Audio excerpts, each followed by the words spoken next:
ओम शांति family, welcome back to new अव्यक्त मुरली में आप सभी का बहुत बहुत स्वागत है। और आज की अव्यक्त मुरली है 16 जुलाई 1969। 16 जुलाई 1969 की अव्यक्त मुरली।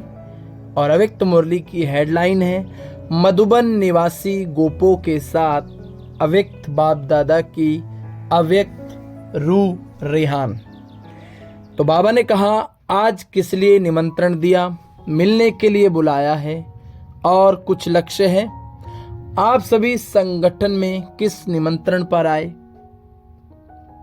मधुबन निवासी गोपों का किस लक्ष्य से यहाँ पर संगठन हुआ। बाप दादा तो इसलिए आए हैं कि आप सभी बच्चों का परिवर्तन समारोह है, तो परिवर्तन समारोह पर आए हैं। भट्टी में किस लिए बैठे थे, परिवर्तन के लिए। तो आज परिवर्तन समारोह में मिल रहे हैं। पर परिवर्तन की उत्कंठा सभी में बहुत अच्छी है, उत्साह भी है, हिम्मत भी है। आज की भट्टी के चार्ट से ये देखने में आ रहा है। इन गोपों के परिवर्तन के उत्साह से आपको माना दादी प्रकाश मणि जी कुमार का दादी को क्या क्या देखने में आता है। जैसे आंधी को देखकर मालूम पड़ता है कि वर्षा आने वाली है। इस परिवर्तन के उमंग से आप क्या समझती हो, परिवर्तन क्या पहचान देता है। इस परिवर्तन का उमंग खास इस बात की पहचान देता है कि अभी प्रत्यक्षता का समय नजदीक है। पहले प्रत्यक्षता होगी, फिर इस सृष्टि पर स्वर्ग की प्रख्यात होगा, स्वर्ग प्रख्यात होगा। तो ये पहचान देता है प्रत्यक्षता की। वर्तमान समय देखा जाता है कि हर एक वर्ष अपनी अपनी प्रत्यक्षता प्रत्यक्ष रूप में ला रहे। बाबा ने कहा, पहले गुप्त थे, जैसे सूर्य की रोशनी में सितारे छिपे हुए होते हैं। जब सूर्य दूसरे किनारे पर चला जाता है तो सितारों की चमक प्रत्यक्ष होती है। तो अब ज्ञान सूर्य व्यक्त किनारा छोड़ अव्यक्त वतन में खड़े हैं। तो व्यक्त देश में आप सितारों की प्रत्यक्षता देखने में आती है। पहले से सभी एक दो को ज्यादा पहचानते हैं। जैसे कहते हैं ना, एक एक स्टार में दुनिया है, लेकिन यह पता नहीं कि एक एक स्टार की कौन सी दुनिया है। इस आकाश के सितारों में कोई दुनिया नहीं, लेकिन ये धरती के चैतन्य सितारों में एक एक दुनिया है। अपनी दुनिया का साक्षात्कार होता है, थोड़े समय में ही देखेंगे। जो संगम का संपूर्ण रूप सभी का है, वह मालूम है। बाबा ने पूछा, जो सबका संपूर्ण रूप है संगम पर, वो मालूम है संगम का संपूर्ण रूप कौन सा है? शक्तियों और पांडवों के रूप में। तो ये संगम का जो संपूर्ण स्वरूप है वह प्रत्यक्ष आप सभी को अपने में महसूस होगा। कौन सा? शक्तियों का और पांडवों का। मालूम होगा हमारे कौन से भक्त हैं, कौन से प्रजा है। जो प्रजा होगी वो नजदीक आएंगे और जो भक्त होंगे वे आखिरी पिछाड़ी में चरणों में झुकेंगे। तो हर एक सितारे के अंदर जो राजधानी अथवा दुनिया बनी है वह प्रत्यक्ष रूप लेगी। जब यह प्रत्यक्षता होगी तब सभी ओहो प्रभु का नारा लगाएंगे। अब यह समय नजदीक आ रहा है, इसलिए अब जल्दी परिवर्तन को लाना है। आप रचयिता हो ना, जैसे रचयिता होगा, जैसा रचयिता होगा वैसी रचना होगी। रचयिता को अपनी रचना का ध्यान रखना है। अंडरलाइन पॉइंट, रचयिता को अपनी रचना का ध्यान रखना है। इस समय पर बाप दादा को भी हर्ष हो रहा है और इसने और साहस, ये दो चीज देख करके हर्षित हो रहे हैं। हर एक में इसने और साहस है, उसका सिर्फ बीज नहीं, लेकिन बीज का कुछ प्रत्यक्ष फल भी देखने में आता है। वे प्रत्यक्ष फल देखकर हर्षित होते हैं, लेकिन जब फल निकलता है तो फिर उनकी बहुत संभाल करनी पड़ती है। तो आप भी इस फल की बहुत संभाल रखना। बाबा बता रहे हैं कि जो बाबा के नए बच्चे हैं वो फल हैं और उनका ध्यान रखना। दादी प्रकाश मणि जी को डायरेक्शन दिया और दादी के माध्यम से सभी को दे रहे हैं बाबा, बहुत संभाल रखना, क्योंकि ये फल मीठे बाप दादा को स्वीकार कराना है। लेकिन ये खबरदारी रखनी कि बीच में माया रूपी चिड़िया फल को झूठा ना कर देवे। फल जब पक जाता है तो फिर पक्षी उसको खाने की बहुत कोशिश करते हैं, तो ये माया भी इस फल को खाने के लिए कोशिश करेगी।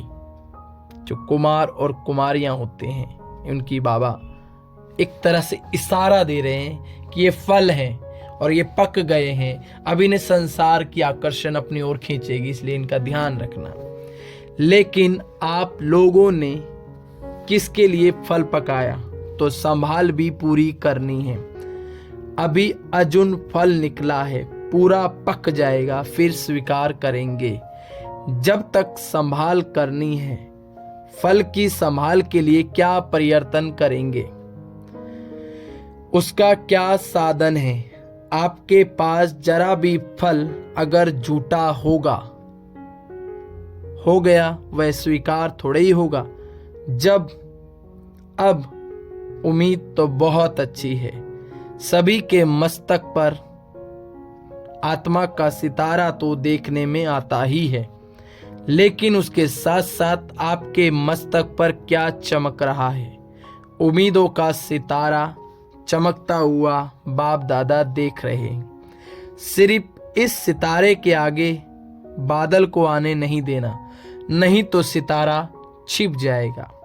बाबा ने कहा ये जो उम्मीद का सितारा चमकता हुआ देखने में आ रहा है उसकी परवरिश करते रहना। कभी भी कोई कार्य में चाहे स्थूल चाहे सूक्ष्म, एक दो को चाहे स्थूल चाहे सूक्ष्म, एक तो कभी साहस नहीं छोड़ना, दूसरा आपस में स्नेह कायम रखना, तो फिर पांडवों की जय जयकार हो जाएगी। जय जयकार के नारे सुनने में आएंगे। अभी तो कभी कुछ हो रहा है। जब जय जयकार हो जाती है तो फिर नाटक समाप्त हो जाता है। फिर आप सभी की अव्यक्त स्थिति का झंडा दूर से ही देखने में आएगा। आप सभी की अव्यक्त एक रस स्थिति का झंडा सारी दुनिया को लहराता हुआ देखने में आएगा। आज तो परिवर्तन की प्रतिज्ञा का कंगन बांधा है, यह अविनाशी रखना, कंगन उतारना नहीं। कोई भी कंगन बांधते हैं तो जब वे कार्य सफल ना हो, जब तक वे कार्य सफल ना हो तब तक उतार नहीं सकते। तो ये कंगन कभी उतारना नहीं, कुमारों को बाबा बताते हैं।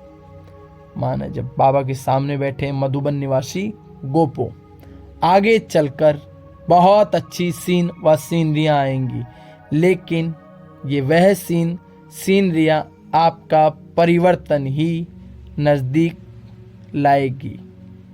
अपनी वैल्यू का भी पता पड़ेगा। जब अपनी वैल्यू का पता पड़ेगा तब वह नशा चढ़ेगा। अभी कभी क्या वैल्यू रखते हो, कभी क्या वैल्यू रखते हो, भाव में हेर फेर होता है। जैसे कोई चीज़ निकलती है तो पहले भाव थोड़ा नीचे ऊपर होता है, फिर फाइनल हो जाता है। अपनी वैल्यू का भी फाइनल मालूम नहीं पड़ा है।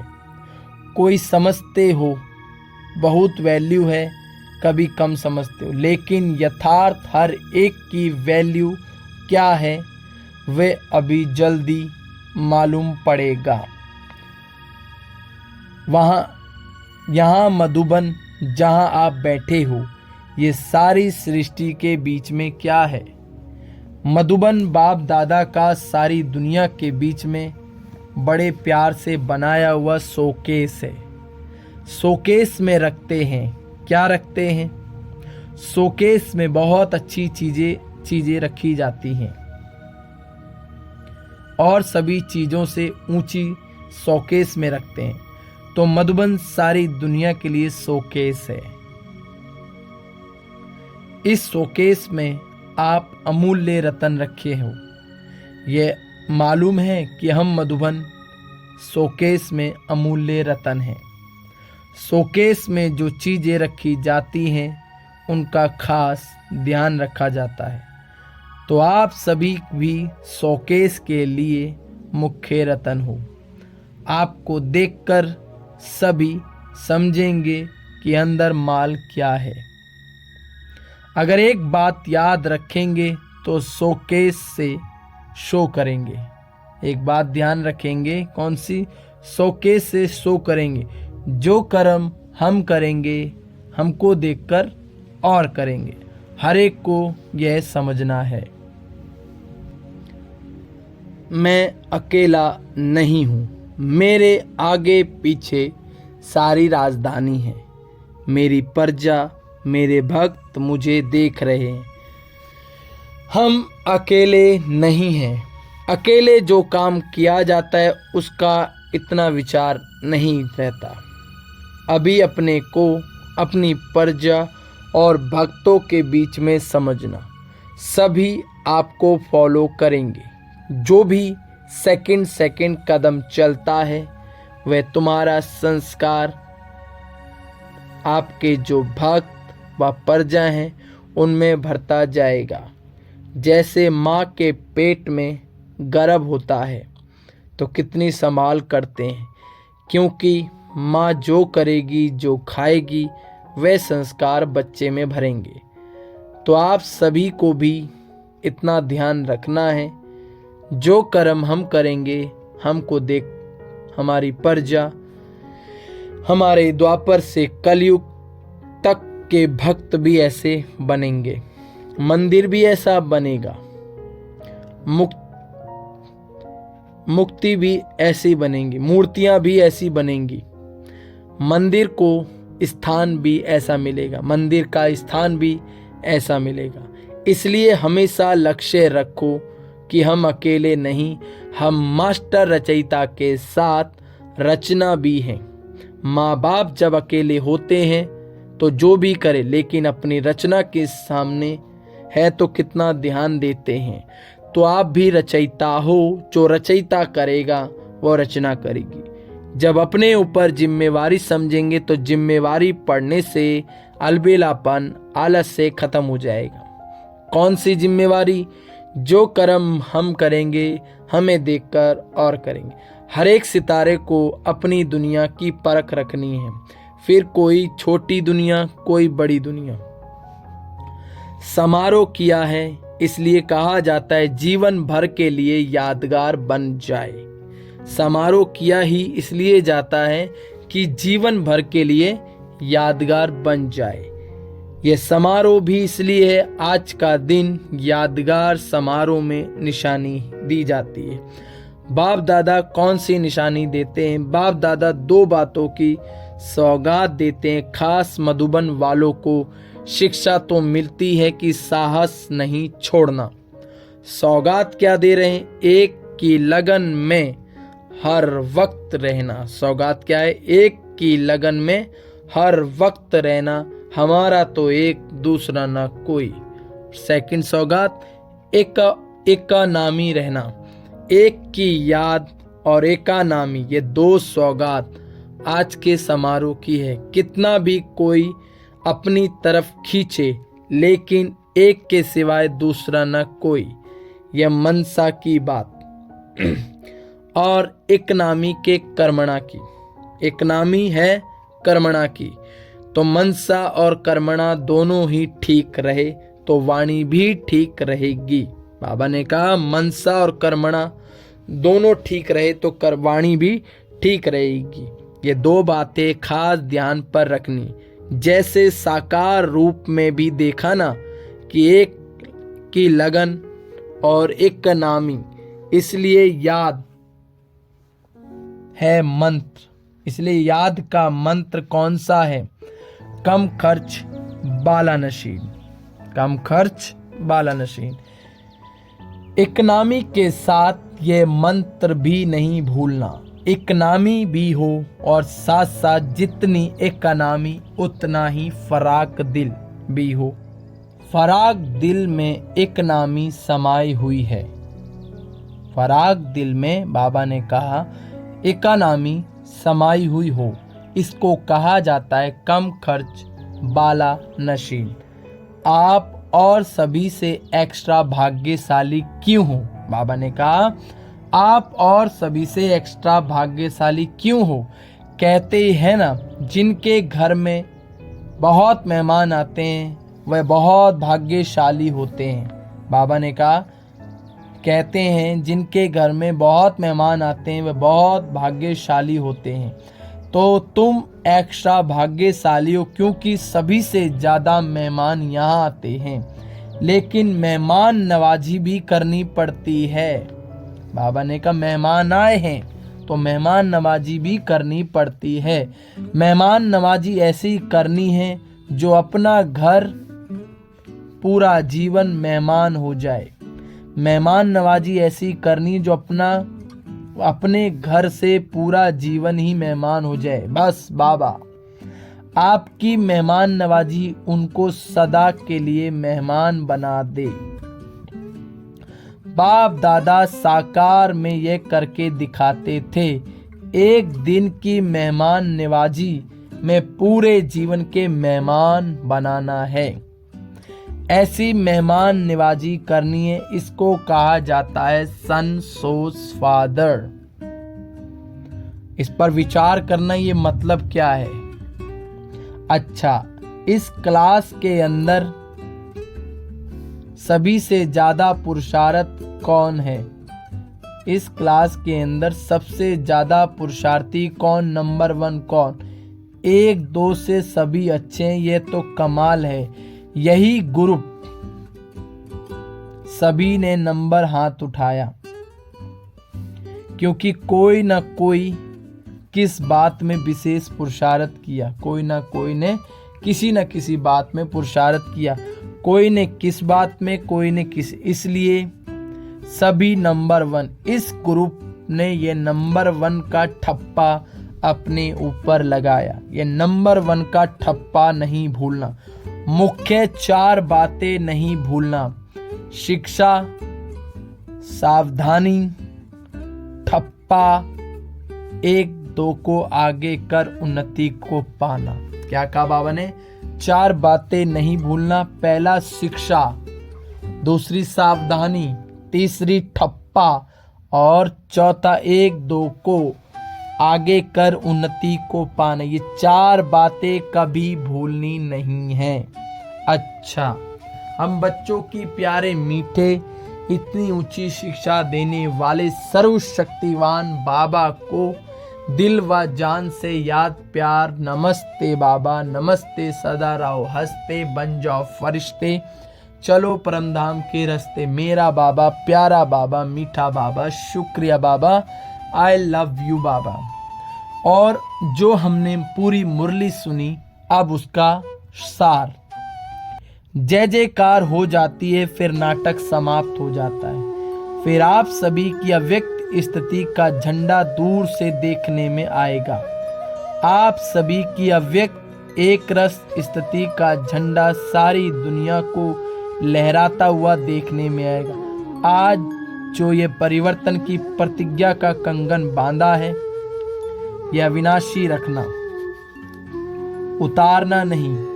कोई भी कंगन बांधते हैं तो जब तक वे कार्य सफल ना हो तब तक उतार नहीं सकते। इसलिए याद रहे, स्तुति के आधार पर अपनी स्थिति नहीं रखनी। क्या? स्तुति के आधार पर अपनी स्थिति नहीं रखनी। अच्छा, ओम शांति। आने वाली नई अव्यक्त मुरलियों को सुनने के लिए आप इस चैनल को सब्सक्राइब करें, लाइक करें, कमेंट करें और दूसरों के साथ शेयर करें, जिससे बाबा की अव्यक्त पुरानी मुरलियों का सुनने का सौभाग्य सभी को प्राप्त हो। फिर से मिलेंगे आपके साथ नई वीडियो और नई अव्यक्त मुरली के साथ। ओम शांति। गो सून एंड कम सून।